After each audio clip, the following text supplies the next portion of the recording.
Voilà, bonsoir tout le monde. Je vois je reconnais des têtes que j'ai vues à Bologne et ça me fait plaisir de vous voir ce soir aussi parce que ça veut dire que ça vous a plu et que vous êtes intéressés à comprendre encore mieux. Ciao Monica. Oui, est-ce que vous de comprendre mieux? Salut Michel. Et voilà, de mieux comprendre à la portée de tout le monde que euh, parce que je sais qu'il y avait beaucoup de choses. Donc et peut-être quelquefois on n'en comprend pas tout. Il y a des petites choses qui ont pu vous épacher, mais quand ils ont l'habitude de parler avec Microsoft ou des gens de très haut niveau, et donc de parler avec des mots simples, c'est pas leur matière. Ils sont obligés de parler de façon très technique tout le temps. Donc c'est aussi normal qu'ils aient un langage très technique. Donc ce soir, je vais je vous l'ai déjà dit dans le message Telem, on va revoir ensemble les points importants de l'événement qu'on a à peine vu samedi à Bologne.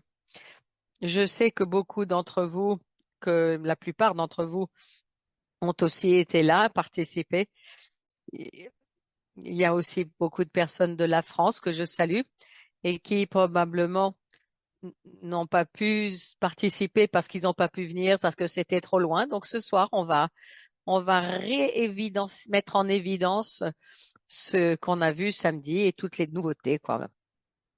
Donc, je vois que les participants continuent d'augmenter. Donc, on est presque prêt à partir. Donc entre-temps, pour qui s'est ajouté de peu, je vous conseille de prendre du papier, un crayon, un iPad, ce que vous voulez pour prendre des notes parce que, comme je dis toujours, le training base qu'on fait le lundi est un training qui sert à vous donner des compétences sur le terrain mais aussi des choses un peu plus techniques. Donc ce soir, ce sera un peu plus technique et donc c'est toujours bien d'écrire certains concepts, certains thèmes parce que je sais qu'à la fin, quand quelqu'un écoute, bien sûr que il apprend, bien sûr, les choses un peu plus techniques. Mais c'est toujours bien de prendre des notes parce qu'après on oublie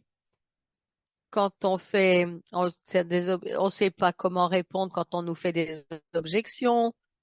Donc parce que vous avez perdu un passage ou parce que voilà. Moi, c'est vraiment mon conseil de prendre des notes. Pas de rien de terrible, hein, avoir des idées claires, écrites, comme ça, vous vous trompez pas. Donc, 21h05, je dirais qu'on peut partir et les retardataires entreront avec le training déjà commencé.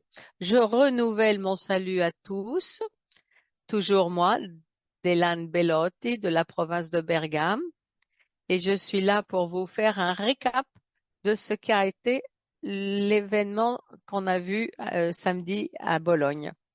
Donc, avec le lancement de notre intelligence artificielle Maya au niveau mondial. Parce que jusqu'à aujourd'hui, on a eu l'opportunité de connaître ce qui était l'application de Maya, mais dans une version euh,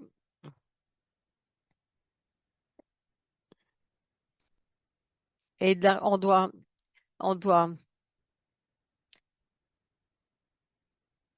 donc avant, on n'avait pas tous les mises à jour qui avaient été faites, etc. Donc, et à partir de ce soir, la newsletter est arrivée. Vous pourrez déjà utiliser Maya dans la version, sa dernière version pour ordinateur. Et ensuite, vous verrez des nouveautés qui vont arriver dans quelques heures, au maximum dans quelques jours pour les smartphones. Donc, on va tout de suite rentrer dans les arguments de ce soir. Principalement, ce seront ces trois-là. Un réépilogue du Magic Day, donc qui a été le lancement de Magic, de notre langage lié à l'intelligence artificielle. Un bonus particulier pour lier pour nos MMU. Et puis les projections. quand on voit en présentation ces présentations, souvent on a du mal à quantifier l'importance de certains bonus en relation à, avec certaines objections. Donc ce soir, on va faire un approfondissement sur ces projections. Donc j'essaye d'aller vite, je peux pas trop m'arrêter. J'ai beaucoup travaillé pour regrouper tout ce qui a été un discours très technique de pratiquement 3 heures samedi. Donc c'est pas facile de tout résumer en 1 heure et 40 minutes. Mais je vais essayer de faire mon mieux. On va partir avant tout et, qui est donc ce dont a parlé Francesco Caico, qui est le responsable de l'entraînement de Maya. C'est le chef du département de l'entraînement de Maya. Qu'est-ce que c'est le training? C'est l'entraînement. C'est ce qui est lié à l'entraînement du software où on l'entraîne. En lui donner à manger pratiquement toutes les informations. Je vous ai déjà expliqué les 4 piliers. Il nous a expliqué quels sont les 4 piliers qui sont fondamentaux pour notre intelligence artificielle, euh, parce que ce sont les bases, ce sont les fondements de notre Maya. Le premier pilier est celui de la personnalisation, le deuxième de la privacy, et, et donc et puis le quatrième, bien sûr, après le focus sur la linguistique, et puis le reverse advertising dont on a déjà parlé, mais vous verrez. Il demande.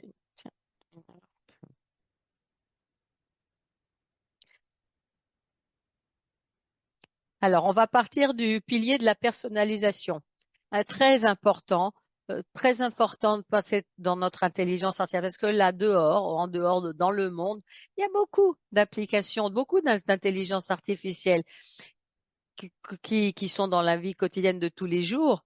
Mais aujourd'hui, on est pratiquement les seuls aujourd'hui qui développent quelque chose de personnalisable et aussi pour le détail, pour la vente au détail, pour chaque client qui utilise cette intelligence artificielle. Et donc, d'ailleurs, Maya va donner à partir d'aujourd'hui et dorénavant, elle va donner des réponses personnalisées à chaque utilisateur sur la base de ce qu'il a mis dans le personal profile graph. Voilà, elle va faire des questions en plus, ou alors, voilà, aussi le fait que vous fassiez des questions lui donne aussi des indications. Voilà. Et donc, c'est ça, la date de naissance, enfin tout quels sont vos hobbies, ce que vous aimez faire, les sports, le salaire que vous avez, les produits que vous utilisez, qu'est-ce que vous aimez manger, quel voyage vous aimez faire, tout ça, ça va être mis ensemble et notre intelligence artificielle les utilise pour vous donner une réponse à vos questions qui sera unique. Parce que si moi, je fais toujours cet exemple parce que moi, je suis intolérant au gluten, donc il est clair que tout le monde, heureusement, ne l'est pas. Je ne dois, tout le monde ne doit pas subir ça, heureusement. Donc, j'ai demandé à Maya de me conseiller un restaurant où manger un plat, une pizza, mais dans ce cas, elle sait que je suis intolérant au gluten. Elle va me donner une réponse personnalisée. Euh, donc, et donc elle me donnera là où trouver une pizza sans gluten. Et ça, c'est pas rien, hein, parce que comme je voyage beaucoup, donc je peux perdre des dizaines de minutes pour trouver des restaurants quelquefois qui font sans gluten. Donc pouvoir avoir un service comme ça qui fait les recherches pour moi, je lui demande simplement de me trouver une pizzeria sans gluten. C'est quelque chose pour moi, vraiment très important. Et donc, plus on avance et elle va faire des questions, et plus cette personnalisation elle sera toujours plus fine, plus précise. Et ça, c'est un des piliers fondamentaux de notre intelligence, qui la rend unique. Le deuxième, c'est celui de la privacy. Hein, on sait, la privacy, c'est pourquoi notre société, la DT Socialized Holding, qui a développé dans plusieurs sociétés, dont Synapsia, qui a développé à son tour après Maya, elle a toujours eu à cœur la privacy, la protection de nos données. Donc, voilà, enfin, il l'a dit deux fois, voilà. Donc là, il faudrait ouvrir un discours qui pourrait durer 1 heure là-dessus. Mais je vais essayer d'être concret. Avant tout, notre intelligence artificielle a été développée pas, pas en utilisant les données des personnes qui l'utilisent tous les jours, le training d'entraînement qui sont faits sur le logiciel de notre intelligence artificielle ne comprennent jamais les données de nos utilisateurs. Donc ça, ça dit long pour la différence qui règne entre toutes les autres intelligences artificielles sur le monde. Mais vous savez que si vous cherchez un peu sur Internet, vous trouverez les problèmes sur la non-protection des données des gens. Donc, pour entraîner notre logiciel, cette typologie d'entraînement, on tient à la privacy de nos utilisateurs, donc on n'utilise pas jamais les données de nos utilisateurs. Et en plus, à la différence, elle peut faire aussi des recherches en ligne. Et donc, si moi je lui demande de me dire quel est le prix du Bitcoin aujourd'hui, moi je peux lui demander et elle va faire une recherche et me donner le prix du Bitcoin à cet instant. Et donc, elle fait une recherche simultanée. Donc, dans ce moment-là, si moi je fais une recherche sur Maya et sans aller chercher moi ces informations sur Google ou sur n'importe quel autre moteur de recherche, on va dire que ma recherche elle est filtrée et donc mes données là aussi restent réservées, restent à l'intérieur de Maya. Et donc on en a déjà parlé depuis des années. On sait comment fonctionne le monde des big data et on sait que chaque chose qu'on dit et qu'on sait, elle va faire, ça va donner naissance à des pubs et tout ce qu'on reçoit que vous savez. Donc ça, c'est un autre des piliers de Maya qui nous permet de pouvoir l'utiliser en étant tranquille que nos données ne sont pas utilisées pour le développement du logiciel et surtout en sachant qu'on peut faire des recherches en ligne sans être monitoré par tous les moteurs de recherche ou par tous les e-commerce où on est protégé. On a un bouclier par Maya. Le troisième, le troisième pilier de Maya est le focus linguistique parce qu'elle a développé son LLM, c'est-à-dire son modèle de langage, qui est un modèle de langage qui non seulement prend en examen la langue anglaise comme font les 99% des intelligences artificielles qui sont basées sur la langue anglaise. Mais bien sûr, on a développé un LLM lié aussi à la langue italienne et à la langue française. Et ça, c'est important parce qu'on l'a déjà dit de nombreuses fois. Si moi, j'utilise une intelligence artificielle et je lui pose une question en italien, elle va me donner une réponse en italien. Mais elle pourrait avoir des erreurs de syntaxe ou elle pourrait mal comprendre ma question parce que je lui pose une question en italien, cette intelligence artificielle, elle la traduit en anglais. Elle va l'élaborer en anglais et puis elle va me donner une réponse en italien, mais toujours par une traduction. Donc c'est différent forcément de recevoir une information et d'en comprendre vraiment le sens dans sa langue de maternelle, on va dire, ou française ou italienne. Parce que comme j'ai écrit dans cette brève description, il y a des variations. Il y a des formes verbales comme de l'italien A ou vers l'anglais ou une structure de syntaxe différente. L'italien, on le sait, est une des langues les plus difficiles à apprendre et on va laisser oublier tous les dialectes qu'on a en Italie, hein, parce que c'est un autre discours à ouvrir. Et une autre chose qu'a expliqué Francesco dans cette partie du discours, c'est aussi le fait que on ne parle pas seulement de syntaxe, mais aussi de la culture et des usages qu'on a dans les différentes régions, dans chaque région. Lui, il nous disait que il est originaire de Naples et que dans certaines circonstances, il y a des habitudes, des usages qui ne dépendent même pas de la région, mais vraiment quelquefois simplement du petit pays. Et donc nos développeurs essayent de faire d'une façon soignée, c'est d'aller insérer à l'intérieur de notre modèle linguistique toutes ces petites nuances qui est comme ça quand je demanderai à Maya en fonction de là où j'habite, sur la base des questions précises que je vais lui faire, elle va me donner une réponse beaucoup plus soignée. Disons que ce focus linguistique est un pilier fondamental de notre intelligence artificielle. Le quatrième pilier et dernier, mais pas en importance, c'est celui de la publicité reverse, une publicité inverse, on va dire.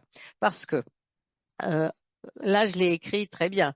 À la place d'utiliser les données des utilisateurs pour présenter des annonces publicitaires dans les applications, Maya fait le contraire.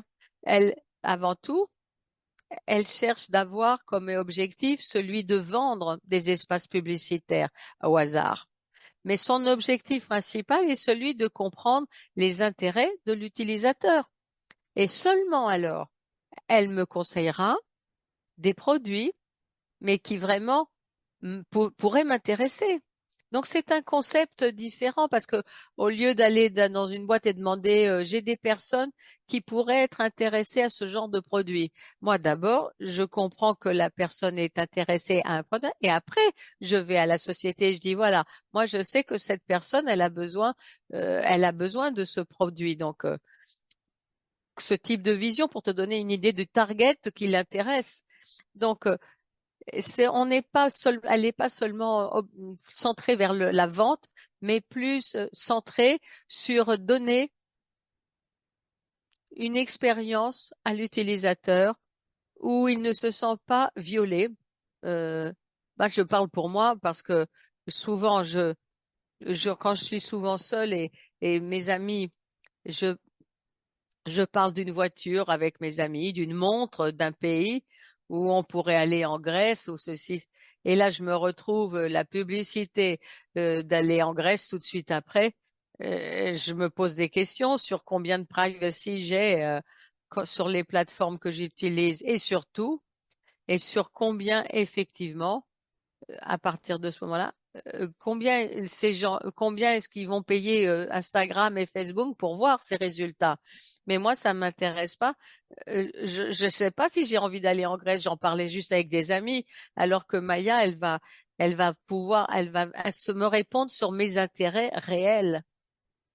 Donc, objectivement, je me sens vraiment violée dans ma privacy, et puis, que ce qu'il a expliqué aussi Francesco Caeco, c'était combien tout ça est lié à ces quatre piliers. Combien Maya, je vais pas en 15 minutes, je vais pas vous donner la même qualité que vous a donné Francesco qui a duré au moins une demi-heure. Mais, pour moi, la chose la plus importante, c'est faut faire comprendre les concepts. Parce que quand on sera dehors et qu'on expliquera ce qu'est Maya, c'est important de savoir quels sont ses points de force, sur quels piliers sont plantés ces fondaisons. Et ça, certainement, ces quatre piliers sont les fondaisons, les bases importantes de notre intelligence artificielle. Puis est arrivé un discours qui, moi, m'a enchanté complètement par Sebastiano Galazzo, que déjà on le connaît, on sait que c'est un Microsoft MVP. Qu'est-ce que ça veut dire? Alors, c'est une reconnaissance que donne Microsoft à des excellences dans des secteurs déterminés, des secteurs technologiques. Et Sebastiano a reçu pendant 11 ans de suite cette reconnaissance pour ce qui concerne l'intelligence artificielle. Donc, c'est vraiment le chef de la technologie, du développement technologique de notre intelligence artificielle. Donc, je vais, je- c'est un argument très technique, peut-être pas toujours compris très bien par tout le monde. Je vais essayer de vous donner des petites précisions et que vous allez essayer de comprendre. Alors, avant tout, Sébastien est parti sur la base que la plupart des intelligences artificielles, donc les limites de l'intelligence artificielle par rapport aux autres, et parce que les autres donnent souvent des réponses des hallucinantes, sans signification. Et il a donné un exemple qui fondamentalement est une phrase. Quand le chat n'est pas là, les souris dansent. On connaît, c'est une façon de parler que quand en Italie, oui. Il dit, Joacani dit que c'est la même chose en France et en Italie. C'est une façon de dire comme ça, comme une autre, mais c'est pas dit que en allant, en fais- en écrivant un certain type de phrase sur l'intelligence artificielle, c'est pas sûr qu'elle va nous donner la réponse qu'on attend. Parce qu'effectivement, l'intelligence artificielle va faire des raisonnements de statistiques. Donc, elle prend cette phrase, cette question, que nous, on va les insérer, qu'on va écrire, et elle la confronte avec toutes les données qu'elle a dans son serveur pour voir la réponse la plus adaptée à la question. Mais évidemment, il y a des limites qui sont l'intelligence artificielle ne semble pas réellement intelligente parce qu'on n'a pas l'impression qu'elle raisonne. C'est comme si on mettait ensemble cet ensemble de données qu'elle a et prendre celle qui est la réponse la plus commune, la plus rapide à la demande qui lui arrive, à la question qui lui arrive, et la réponse souvent, quand on va, moi il m'est arrivé il y a un an ou un an et demi que j'ai sur ChatGPT et avant d'utiliser Maya, donc il y a des différentes situations où j'ai vu des réponses absurdes et je comprends que derrière la logistique est derrière est limitée. Donc, et en fait, Sébastien a fait comprendre dans son discours que nous, ici, avec Maya, pour euh, ce qu'ils ont appelé des techniques RAG et avec le hub cognitive. Alors, ça veut dire ces mots-là que, ni plus ni moins, au lieu d'être allé prendre un ensemble de données, même sales, qui se trouvent dans Internet et aller les mettre dans notre banque de données avec avec les nôtres sur laquelle on se base et à chaque question qu'on fait, on, à chaque question, on- au lieu de demander à toutes les données dans tous nos serveurs, on a créé quoi? On a créé pratiquement un hub cognitif qui a le devoir de comprendre notre question et de vers quel software il doit l'envoyer elle doit les interpeller et comme ça, c'est cet algorithme spécifique qui sera interpellé et on sera donc beaucoup plus verticaux sur les réponses, beaucoup plus précis. Et bien sûr, elle permet beaucoup d'autres choses. Bon, je vais faire un exemple. Moi, je vais demander à cette intelligence artificielle de me trouver un restaurant. Mais évidemment, à l'intérieur de Maya, il y a 5, 10, 15 algorithmes différents, un qui sert pour les recherches en ligne, un qui sert à générer des images, un autre qui sert à générer des vidéos, un autre sert à analyser des files pour lui donner une réponse. Et voilà, plus il y en a, plus il y en a. Donc, il y a beaucoup d'algorithmes qui font leur devoir. Bien sûr, à chaque fois que je vais faire une question, que je vais poser une question, Maya va aller chercher de comprendre lequel de tous ces algorithmes elle doit interpeller. Elle va pas tous les interpeller. Elle va en interpeller un qui bien sûr va un devoir précis, qui est le meilleur pour se faire ce devoir, pour me donner une réponse certainement de qualité supérieure. Mais c'est pas seulement la qualité de la réponse, mais c'est aussi tout ce qu'il y a autour. Donc comprenez que si moi je pose une question et je dois m'adresser comme si moi je posais une question à tous et après devant vous 10 livres différents, des 10 dictionnaires différents où il faut que vous alliez chercher cette information. C'est différent de dire OK, je vais en demander seulement auprès de celui qui intéresse. On va perdre moins de temps, moins d'énergie et vous donner une réponse qui est plus rapide. Et donc ça, c'est le même concept.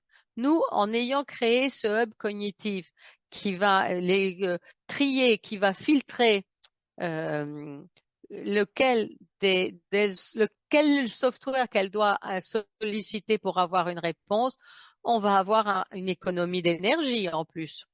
Parce qu'au lieu de tourner de faire lire 10 softwares en même temps et elle n'en lira qu'un, et puis, en même temps, économiser de l'énergie, ça veut dire aujourd'hui économiser de l'argent. Parce que c'est ce qu'il a dit, hein. Aujourd'hui, il y a des intelligences artificielles qu'on connaît tous qui payent de factures pour leur fonctionnement de base quotidien presque 1 million par jour. On n'est pas en train de parler on parle de il a expliqué que sincèrement moi qui m'a frappé, parce qu'il a dit qu'il y a eu une intelligence artificielle, une société qui a développé une intelligence artificielle qui a explosé.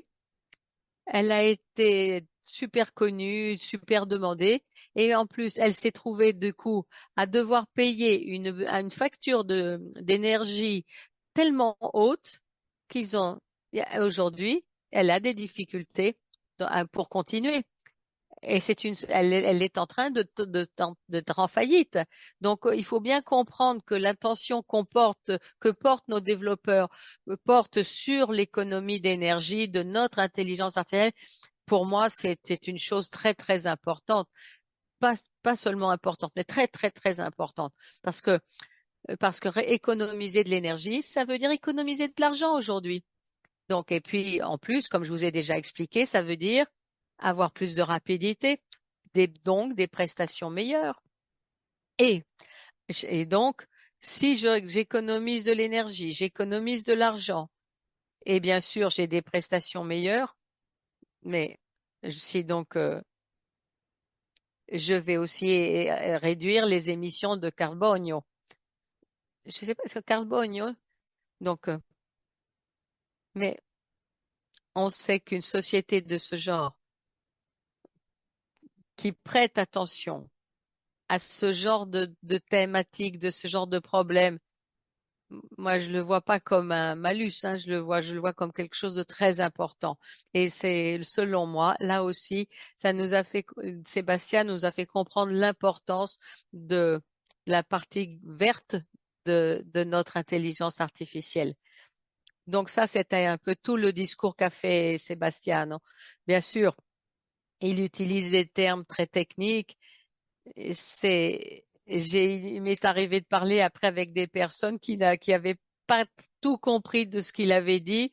Je répète, c'est un Microsoft MVP et il parle avec les Bill Gates du coin, donc on peut pas imaginer peut-être comprendre tout ce qu'il a dit, mais le concept, en tout cas, est brut. Il va il va être sûrement content ou pas content, je sais pas, que j'ai pu vous l'expliquer en une demi-heure. Mais je pense que ce qui est à comprendre, c'est l'attention que porte le team de nos développeurs à toutes ces thématiques liées à Maya. Et ça, c'est quelque chose qui rend Maya vraiment une intelligence de pointe. Elle est unique. Et puis, on est arrivé à la partie de Stefano Mancuso qui a expliqué les différentes fonctionnalités de Maya. Mais avant de vous les expliquer, qu'a expliqué justement Stefano, il nous a fait voir une vidéo je voudrais vous le reproposer ce soir parce que là, vu que beaucoup ont fait le commentaire que était en anglais et donc ils n'ont pas compris. Donc, je vous ai fait deux sous-titres en italien afin que vous puissiez aussi interpréter ce que dit le. Donc, donc je sais qu'avec Zoom, le zoom ne sera pas, enfin à travers le zoom, l'image ne sera pas formidable forcément, mais c'est très fluide. Mais c'est le mieux qu'on puisse faire ce soir. Bonne vision.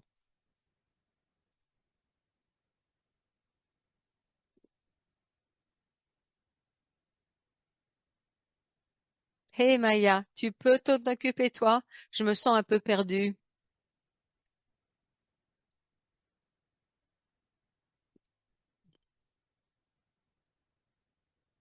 Moi, je suis Maya. Tu es mon copilote, ton copilote de vie. Pas de problème. Maya, tu me trouves un cours de danse pour fréquenter Marie à jeudi soir, pour emmener Marie à jeudi soir. Mais bien sûr, ça y est, regarde. Voici la partie de paddle que tu oublies pas ta partie de paddle que tu as mercredi. Maya, où est-ce qu'on peut trouver le meilleur tablette pour les enfants? Achète-le, ouais, mais en dessous de 300 euros.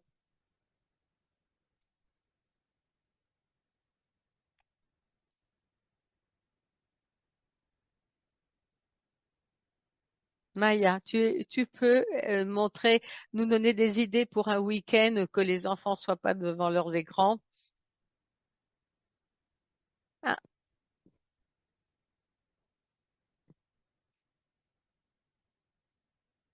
Maya, tu peux me créer un tuto pour que je puisse faire mes bijoux moi-même?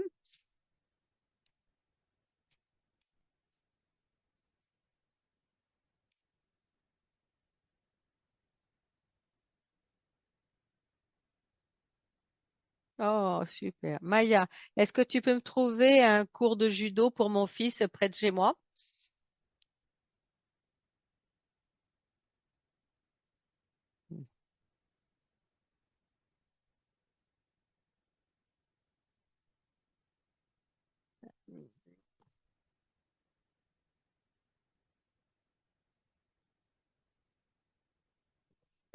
Maya, tu peux me créer une présentation, s'il te plaît?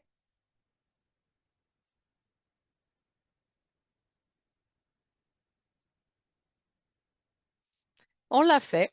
Je suis Maya. Je suis en train de révolutionner ta vie quotidienne. Et on fait un grand applaudissement à notre Maya. Non, moi, je dois dire que pour moi, il suffirait de montrer cette vidéo pour faire comprendre 90% des fonctionnalités de Maya que tout le monde qu'on peut utiliser quotidiennement. Vous en avez vu des. Alors, ce qui m'a frappé sincèrement, il y en a deux. Et celui où il dit prépare-moi la présentation, mets tous les documents. Alors, parce que moi, aujourd'hui, j'ai passé ma journée à préparer cette présentation et donc sûrement avoir une intelligence artificielle qui est de ce niveau, qui peut lire les documents et la préparer pour moi, c'est méga révolutionnaire.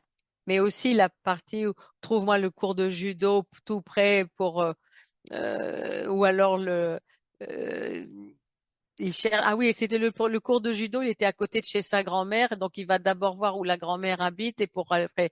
Donc comme on a toujours dit, ça rend vraiment l'idée que combien Maya a déjà aujourd'hui, à partir d'aujourd'hui, une utilisation qui peut être qui est une pour tous, commune à tout le monde et qui peut intéresser tout le monde, pas seulement à des sociétés, mais vraiment aux personnes, à des privés, parce qu'à la fin chacun de nous a besoin de son assistant personnel, non? Pour faire la présentation, qui lui cherche un restaurant, un cours de danse, un cours de judo, un cours le paddle pour les enfants, le week-end en dehors pour se changer les idées, toutes les activités que moi qui ai très peu de temps, par exemple, pour avoir tout ça, ben, je vais pouvoir le demander à Maya. Et donc, elle me donne une expérience personnalisée sur mes goûts. Donc, ça, c'est c'est vraiment fantastique. Donc, parmi toutes les autres fonctionnalités qu'il nous a expliquées, avant tout, très prochainement, très très prochainement, je vais vous dire plus même, déjà aujourd'hui, ils ont fait toutes les mises à jour pour leur lancement pour Apple et pour Android de l'app, donc, pardon. Et donc, il y a une demi-heure, il disait, comme on le sait, Apple, quand on lui donne une nouvelle application, il demande un peu plus de temps dans l'élaborer de façon publique. Et donc, par contre, Android sera plus rapide. Donc à cette heure-ci, normalement, demain, normalement, ça pourrait être disponible pour Maya sur Android. Pour Apple, ça demandera peut-être un petit peu plus, mais patience, c'est comme ça avec Apple. C'est toujours été comme ça avec eux et ça continuera à être comme ça. Donc là, ça, c'est le lancement d'une app, hein. Attention. Ah, on a perdu. Ah, il n'y avait plus la voix et il avait plus d'audio, donc on l'entendait plus. Donc je vous disais, le lancement d'une app, c'est vraiment très important parce que ça nous permet d'utiliser notre intelligence artificielle depuis le téléphone avec une qualité qui est différente du web. Donc, bien sûr, il y a eu des mises à jour sur tout ce qui concerne YouFind, qui est donc celle qu'on utilise depuis le début et à qui on pose des questions sur le présent, sur le passé et qui va nous chercher ces informations pour nous donner des réponses. C'est un classique, c'est la classique fonction d'une intelligence artificielle. Donc, ça a été potentialisé il y a beaucoup de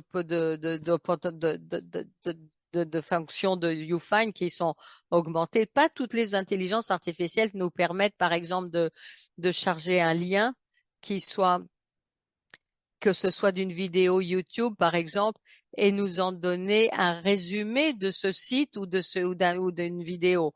Donc ça, Maya pourra le fait. Et ça nous permet de faire gagner beaucoup de temps. Donc moi, quelquefois, je vois des conférences liées au monde de la finance parce que j'adore ça, mais quelquefois, c'est 20 minutes, 30 minutes, 40 minutes. Pouvoir mettre ce link qui va me dire et recevoir une réponse en détail, mais avec les résumés de la conférence, je vais gagner un max de temps. Donc, mais là aussi, le discours d'un restaurant toujours spécifique pour les intolérances, il y a tellement de fonctions qu'à partir d'aujourd'hui sont plus puissantes encore parce que grâce au prof personnel profile graph qui a toujours qui est qui était une version de test, mais à partir d'aujourd'hui, il entre dans une version bêta, donc beaucoup plus avancée que de la version alpha qu'on avait avant, alpha. Il y aura aussi une fonctionnalité où quand Maya nous donnera une réponse, il y aura une icône, je crois comme un cerveau, qu'on pourra cliquer dessus et elle nous dira le raisonnement logique pour la raison pour laquelle elle nous a donné cette réponse. Parce que moi, je pourrais dire faire une question et puis et je vais recevoir une autre réponse que celle que recevrait Roberto. Donc, sur le profile graph, elle me dira, j'ai vu ton profile graph, donc j'ai été conseillé ça, ce restaurant par exemple, parce que tu es intolérant au gluten. Donc, on a aussi le lancement de UDrive, qui est donc un drive qu'on appelle, par exemple, comme dans Google Drive, un, un, une storage, oui, je sais plus comment dire en français, enfin, où on aura un espace Internet où on va pouvoir mettre des documents, des images, des links.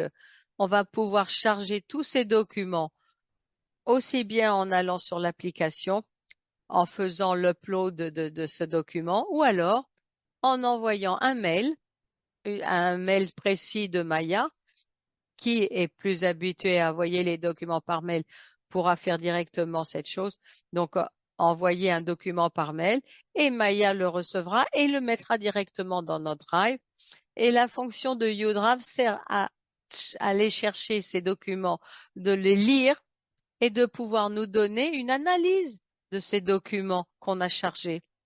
une analyse parce que grâce à YouKnow, qui est une autre fonctionnalité qui va avoir la charge, la tâche qui est parallèle à YouDrive, qui va nous permettre de lire ces documents et de créer aussi une chatte interactive qui peut être privée ou que ce sera nous qui faisons les questions, mais ou alors on peut aussi interroger avec grâce à YouKnow, ce software, et lui demander tout ce qu'on voulons savoir par rapport à un document spécifique.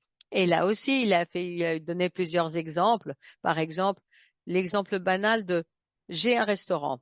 Je veux charger le menu complet de mon restaurant dans le Drive. Mais après, je vais demander à YouKnow de me faire un lien public pour ceux qui viennent à mon restaurant.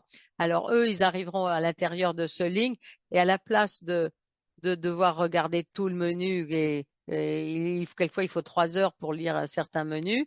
Roberto, qui est un passionné de qui est un passionné de vin, il va lui dire, il va lui pouvoir lui demander quels sont les vins rouges de telle année de cette région, et Maya lui donnera la réponse tout de suite. Comme ça, Robbie, en 20 secondes, il saura quels sont les vins qui l'intéressent et auxquels il pourrait avoir plaisir de goûter.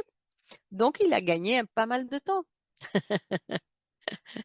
Et là, j'ai fait un exemple banal, mais je pourrais vous en faire 1000 des exemples.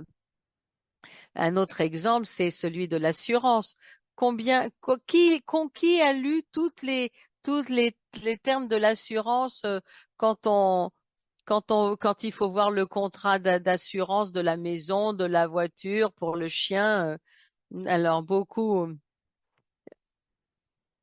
Donc, à partir d'aujourd'hui, on peut prendre le file de notre assurance, le charger à l'intérieur du YouDrive et, et avec YouKnow, on peut lui dire, tu me dis en cas d'incendie, qu'est-ce que je... Et donc, elle va chercher à ce moment-là dans le link, elle va te donner la réponse précise. Donc, imaginez le nombre de fois où on a la paresse d'être là, et maintenant, elle peut le faire pour nous. Donc là aussi, la fonction de Maya Media Card qui va être la possibilité de faire des recherches à l'intérieur de Maya. Ça pourrait être un link, ça pourrait être demander une information pour une chose quelconque. Et Maya va nous faire une carte multimédiale, comme avec l'intelligence artificielle, et qu'on pourra partager sur les réseaux. Donc, Robbie il a bu un vin très bon, vin lié à un pays précis. Il est allé faire un parcours particulier. Il veut partager ce parcours particulier. Il va demander à Mayal de lui faire une vidéo et Mayal va lui faire et il va montrer son parcours de dégustation de vin rouge. Et parce qu'après avoir bu tout le jour, il serait pas capable de faire le contenu sur le raisin.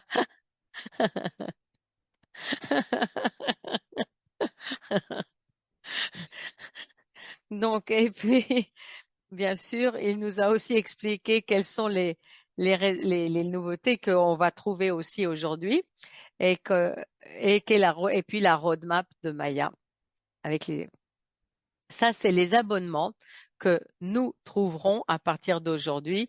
Il y aura un abonnement gratuit où fondamentalement on a accès à la plupart des fonctionnalités de YouFind, le calendrier, MediaCard, le YouDrive, mais avec des limites, bien sûr. Donc, l'abonnement base permet à n'importe qui dans le monde d'essayer Maya et de comprendre son potentiel. Mais, excusez-moi, donc avec des petites limites, quoi. Par exemple, je peux seulement faire 5 documents jusqu'à 3 mégabytes ou alors juste pouvoir partager 5 médiacards ou alors avec l'abonnement avec 15 euros, hein. On est d'accord que 14,99 ça fait 15 euros. Donc 15 euros par mois à peu près où on a toutes les fonctionnalités mais à un niveau pro. Donc MediaCord illimité, UDrive limiter des files pour jusqu'à maximum 100 mégabytes.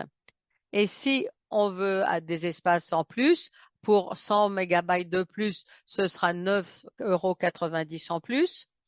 Donc, si on veut avoir 200 mégabytes, eh ben, au lieu de 14,99 €, eh ben, ce sera 25 €, quoi. Voilà. Donc, pour avoir 500 mégabytes en plus, ce sera 29,90 € en plus. Bien sûr, il y a une troisième option qui est customisable. Donc, ce sera plus pour les sociétés parce que les sociétés auront besoin de beaucoup plus d'espace et plus de media cards. Donc, sur la base de la typologie de l'abonnement, on pourra créer une option spécifique. Alors, je vais revenir en arrière une seconde pour rappeler une chose quand même, que qui possède des NFT MyMaya? Même un seul. Rappelons-nous que il a la version pro de Maya gratuite à vie. Et ça, c'est une chose importante à rappeler. Et, et je souligne, parce que on l'a dit avec Robbie pendant un mois avant de venir à Bologne, que les personnes qui ont participé à l'événement de Bologne et qui sont propriétaires d'un NFT Maya vont recevoir aussi 500 mégabytes d'espace sur le Drive gratuitement. Seulement ça, pour les personnes qui ont participé en présence à l'événement de Bologne et qui ont des NFT. Ça, c'est une reconnaissance importante. On l'a dit depuis longtemps, on l'avait dit depuis longtemps qu'il y aurait un beau cadeau parce qu'avoir un NFT, ça te permet déjà d'avoir 15 € d'abonnement de toute façon offert. Au lieu d'avoir et là, avoir 45 € de valeur en plus, si c'est pas rien, 45 € par mois d'abonnement offert jusqu'à la fin de mes jours, moi je trouve ça plutôt sympathique, très très intéressant. Voilà pourquoi on tenait à vous dire de venir à Bologne. Et puis aussi, bien sûr, la roadmap. La roadmap n'est rien de plus que ce qui nous attend dans le futur de Maya. Donc aujourd'hui, la Maya est lancée avec ces fonctionnalités que je vous ai à peine montrées. Mais déjà, il y en a d'autres qui sont déjà développées, mais qui doivent être intégrées parce qu'il y a encore des des petits ajustements à faire. Voilà. Pour voir comment le public réagit aussi. Donc, en juin, on s'attend de lancer une nouvelle version de Maya. À penser que maintenant, tous les 2, 3 jours, il y aura euh, donc donc on a aussi la version pour voiture. Hein, il y aura pour la télévision aussi. Alors que donc ça, c'est une intégration importante. Hein. Quand on voit dans la télévision, quand le petit garçon demande dans la vidéo comme ça à la télévision de lui lancer. En septembre, il y aura d'autres fonctionnalités lancées et qui sont avec les media cards et puis Action qui nous permettra de créer des vidéos. Et là, on va ouvrir un abysse énorme. Ça va intéresser tout le monde et n'importe qui s'approche du monde des réseaux.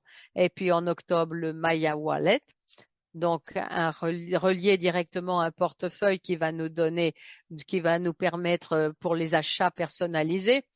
Et puis on aura en novembre YouFeed. Et là aussi, qu'il a toujours des contenus d'une certaine valeur, quoi. Donc chaque mois pratiquement, vous voyez, à partir de juin, on va recevoir des ajournements importants, des mises à jour importantes. Et arrivé à décembre, on va lancer ce que sont les Maya API. Que sont les API? Ce n'est rien d'autre que la possibilité de relier le software de Maya à des disques externes. Donc, n'importe quelle société au monde pourrait intégrer l'intelligence artificielle de Maya à l'intérieur de ses propres, grâce aux API. Donc, ça permettra à Maya de facturer des, des chiffres importants. Et à propos de chiffres importants et de facturation, j'arrive au deuxième point qu'on voulait voir ce soir. Donc, celui qui est le bonus qu'on a encore jusqu'à à 23h59 aujourd'hui. Parce que ce bonus il devait terminer samedi à les 23h59, mais d'une façon tout à fait exceptionnelle et vraiment, croyez-moi, vous faites ce que vous voulez. Moi, je suis sûre que de ce que je vous dis et je vous garantir que à 23h59, ce sera la dernière fois qu'on verra un bonus lié au Maya Microunit. Et c'est un bonus de pas, c'est pas un petit bonus, hein, parce que si vous regardez ça et vous dites, OK, bon, sur celle-là, 1220 €. Demain, j'ai 5 micro-units. Mais 5 micro-units en plus, c'est pas peu, hein. C'est presque 5%, hein. Comme, euh, comme, c'est comme 30 Maya micro-units, et regardez, on arrive à 20, 25, 30%. Je vais vous, mon- et je vais vous montrer ce que ça veut dire si on raisonne bien sur ça là-dessus. Parce que ces chiffres qu'on voit là simplement comme ça, très, très simplifiés, elles ont une signification très importante pour vous. Et moi, je tiens à ce que vous compreniez ça. Alors, avant tout, je vous rappelle qu'avant 3 heures, avant 23h59, pour les commandes passées ce soir avant 23h05, auront encore la possibilité d'avoir ces possibilités à partir de 1220 € et au-dessus. Donc, je vous rappelle à un terme déterminé et on ne sait pas quelle sera la date de cette opportunité, la date de terme de cette opportunité. Il y a la possibilité des paquets de location de MMU où on a un paiement payable entre 70% en euros et 30% en DT-Coin pour toutes les personnes qui, comme je l'ai écrit, les first members, c'est-à-dire ceux qui ont les premiers membres qui ont fait partie de la communauté Yosher, qui recevaient une partie de leur commission en DT-Coin ou qui en ont acheté, et ils auront la possibilité dans un temps précis qui ne s'éternisera pas, de pouvoir acheter des MMU en payant 30% du paquet de location en DT-Coin. Et ça, c'est important. Mais maintenant, on va aller voir les projections parce que quand on fait une présentation, quand Robbie ou les autres personnes font des présentations, on voit des projections et que j'ai déjà expliqué plusieurs fois comment elles ont été raisonnées, comment on y a pensé. Ce sont des projections. Nous, on n'est pas Nostradamus, hein. On peut pas savoir quels vont être les bénéfices ou le futur de Maya. Mais on peut faire que des projections, des hypothèses. Mais je tiens à le préciser parce que je voudrais pas que quelqu'un me dise, bon, alors moi, j'espère que le prochain mois, je reçois tant, ce pourcentage ben, c'est pas comme ça que ça marche. Mais je tiens toujours quand même essayer de faire raisonner sur voilà, c'est ce qu'on vous allez voir là. Donc, je prends l'exemple qu'on a mis déjà justement dans les présentations. Et le premier exemple, c'est celui-là. Je le répète. Comme ça, vous pouvez le comprendre et vous pouvez l'exposer quand vous parlez avec quelqu'un. On prend l'exemple d'un volume enregistré de personnes de 500 000 utilisateurs. Mais peu ou beaucoup, on verra après. 500 000 utilisateurs sur qui on va considérer juste 10% qui prennent l'abonnement pro et 20% qui va utiliser le service d'automatiser les achats, mais avec une moyenne d'achat de 50 € par mois. Moi, je sais que je ne connais personne qui dépense que 50 € par mois. Mais on va faire semblant que dans cet exemple, ce 20% de ces 50 000 personnes ne dépensera que 50 € par mois, pardon. Donc, pour ça générerait à Maya 1 million de revenus mensuels. Le 30% de ces revenus sera distribué à qui a loué des MMU, donc 300 000 € de distribution mensuelle. Maintenant, on va y faire l'hypothèse parce qu'on peut pas avoir une date, un truc précis. On va, on va penser à 1 million de locations de MMU. Donc, ça veut dire 10 millions d'euros, hein, puisque, donc ça veut dire avoir loué, voilà, en faisant ce calcul, avec un bénéfice de 300 000 euros divisé par 1 million de MMU, ça donne 30 centimes d'euros pour chaque MMU que vous avez loué. Donc, comme distribution mensuelle. Donc, ça, c'est un exemple qui vous fait comprendre sur le paquet que vous avez choisi, combien vous pourriez recevoir avec cet exemple mensuellement. Enfin, ne regardez pas peu ou beaucoup, c'est pas ça le raisonnement. On va prendre le paquet de 1220. Dans cet exemple, vous recevrez 36,60 € par mois. Beaucoup, peu, je vous laisse choisir. Mais on va voir aussi, c'est des nouvelles de ChatGPT qui a obtenu 1,7 milliard d'utilisateurs. Elle est du 4 décembre 2023. Aujourd'hui, elle a plus de 2 milliards d'utilisateurs. Et si ça vous suffit pas, là, on voit un autre article où on parle toujours de ChatGPT, qui bien sûr est l'intelligence artificielle numéro 1 au monde en ce moment. Mais on parle qu'elle a été lancée en novembre 2022 et en 2023, après son première année historique, elle a dépassé 1,6 milliard de revenus. Moi, je vous ai fait l'exemple avec 1 million, pas 1 milliard, pas avec 10 millions, pas avec 100 millions, avec 1 million. Donc, si pour vous faire comprendre que cette projection, on la fait pas en faisant des chiffres impossibles, on donne un exemple très modéré. Mais je vais vous faire aussi raisonner sur la base des utilisateurs. Ça, c'est un graphique qui vous fait voir quelque chose qui, selon moi, qu'il faut commencer à comprendre. Et ça, c'est un discours que dont Daniel et Marinel parlent. Il en a parlé samedi. Il l'a dit, dans les années, les technologies grandissent toujours de plus en plus vite. Toutes les plateformes technologiques, si avant elles prenaient un certain temps pour avoir un certain nombre d'utilisateurs, aujourd'hui c'est toujours moins. Et ça, c'est un graphisme qui vous montre combien il a fallu de temps à Facebook pour avoir son premier million d'utilisateurs. Il lui a fallu 10 mois. Spotify, il lui a fallu 5 mois. Instagram, 2 mois et demi pour avoir son premier million de l'utilisateur, alors que ChatGPT a eu besoin de 5 jours. Donc, je crois que là, et moi je vous ai fait un exemple avec 500 000 utilisateurs, même pas avec 1 million d'utilisateurs. Donc, ChatGPT, 5 jours. Bon, bien sûr, je répète, on parle pas que nous, en 5 jours, on va faire 1 million d'utilisateurs.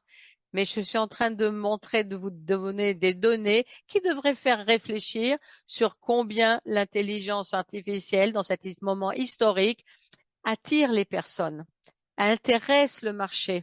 Et si ça vous suffisait pas à avoir un, je vais vous montrer un autre graphique. Pardon. Le temps qu'il a fallu pour arriver à 100 millions. On va voir Google Translate, il a fallu 78 mois pour avoir 100 millions d'utilisateurs. Uber 70, Telegram 61, Spotify 55, pour arriver toujours à ChatGPT en 2 mois pour 100 millions d'utilisateurs. Je répète, je vous ai fait un exemple, je répète, avec 500 000, hein, je ne veux même pas parler d'1 million. Donc, ChatGPT, en 2 mois, a atteint 100 millions d'utilisateurs sur sa plateforme. Et excusez-moi, hein, mais on parle pas de patates de cacahuètes là, hein. On parle de chiffres impressionnants. Donc moi maintenant, j'ai Oh, j'ai plus de son, excusez-moi, mon casque. Non, excusez-moi, voilà. Donc, alors on va prendre l'exemple de 5 millions d'utilisateurs. Et je suis pas en train de dire qu'on va le faire en 2 jours, hein. Ça pourrait arriver, on peut le souhaiter, mais si ça arrivait même en 2 ans, ça me va bien pareil, hein. Avec 5 millions d'utilisateurs, toujours en considérant 10% avec l'abonnement pro, 20% qui utilisent les achats en n'utilisant que 50 euros par mois. On parle de revenus de 8 millions et demi mensuels. 30% qui viennent distribuer, et ça fait 2 550 000 mensuels distribués sur les Maya Microunits. J'ai fait l'hypothèse toujours d'avoir 4 millions de MMU, donc elles vont avoir augmenté entre-temps sur les alloués. Donc, pour une valeur de contre-valeur de 40 millions d'euros. Donc, on prend en les divisant par les Maya Microunits. Donc, si avant ça venait 0,30 centimes, maintenant, ça revient à 0,63 et euros par Maya Microunit par mois, par mois. Donc, vous voyez combien ça peut varier ces chiffres et combien ça peut grandir. Et là, du coup, là, je vais vous mettre en comparaison les deux projections qu'on vient de voir, donc celle avec 0,30 centimes et celle de maintenant avec 63 centimes. Vous voyez comment, avec sur la base des MME loués, combien ça change la valeur qu'on va voir, qu'on va pouvoir gagner mensuellement?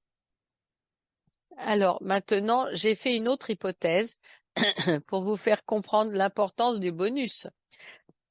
Seulement pour qui commande ses paquets avant minuit, avant 23h59 ce soir. Parce que je répète, c'est faire ces chiffres, parce que ça vous rend bien l'idée de ce que le bonus part avec 1220 et plus. Mais regardez la différence. Moi, j'ai fait une moyenne, hein. Dans le premier, c'était 30. Là, j'ai fait une moyenne de 0,5, hein. En hypothétisant une moyenne de 0,5, on va voir déjà que entre le paquet qu'on achèterait demain, seulement, vous voyez ce qui est à gauche, c'est ce qu'on aura demain. Aujourd'hui, jusqu'à 23h59, où on peut encore avoir les bonus, regardez la différence. Comme vous voyez, euh, plus on va sous, et plus on voit la différence. Sur celui à 24 000, regardez, on a 600 MMU de plus. Regardez dans cet exemple, c'est 300 euros de plus. De 1200 à 1005, c'est pas peu, hein. Mensuellement, rappelez-vous que c'est mensuel. Donc, ça fait une belle différence. Et ce que vous avez acheté, c'est la même chose. 24 000 aujourd'hui, 24 000 demain. C'est la même chose. Mais pour mieux rendre l'idée, j'ai pris cet exemple et j'ai voulu le multiplier par les 72, c'est-à-dire les 6 ans pour lesquels vous louerez ces Maya, ces MMU. Et donc, quand quelqu'un raisonne sur 72 mensualités, combien ça peut faire la différence de prendre une décision ce soir ou prendre une décision demain ou après-demain. Ah, oui, ça fait chacun après, quand vous faites, chacun fait comme il veut, hein, bien sûr. Mais moi, je suis juste pour vous faire comprendre là, pour l'importance de ce bonus qui est que la société nous offre à chacun de nous. Et donc de voir combien ça vaut le coup de raisonner sur faire jusqu'à 23h59 ce soir. Parce que même le paquet, le plus petit, en 6 ans, ça nous donne une belle différence. Eh oui, c'est 200 euros. Mais sur, 1200 euros, 200 euros de plus, c'est pas peu. Jusqu'à arriver donc le plus haut, qui est d'un côté dans 87 840 euros. Et là, ça m'en donne 109 000 pour une différence pour chaque micro-unit, je veux dire, sur 72 mensualités. J'ai écrit en dessous. J'ai pas, ces projections suivantes sont un exemple. Je ne peux pas prévoir quels vont être les revenus, mais vu ce qu'on a vu avant, ça m'a pas été difficile de comprendre que les projections que j'ai faites sont des projections très, très tranquilles. On n'a pas, on n'a pas poussé parce que ça nous intéresse de vous faire. Moi, ce qui m'intéresse, c'est que vous compreniez tout seul cette opportunité. Donc, sur cette slide, vu qu'il est déjà les 10h07, 22h07, je vais vous, je vais vous laisser votre temps de réflexion euh, parce qu'il y a encore presque 2 heures avant que le bonus soit fini. Donc, il est juste que avoir le temps de réfléchir. J'espère que j'ai réussi à vous transmettre ce soir des concepts importants par rapport à Maya et par rapport à l'événement qu'on a eu ce samedi à Bologne. Et je vous remercie tous de m'avoir écouté. Je vois qu'il reste encore 240 personnes jusqu'à la fin et je vous remercie de votre attention et je vous remercie et je vous invite à réfléchir jusqu'à 23h59 et on se voit au prochain training. Bonne soirée à tous.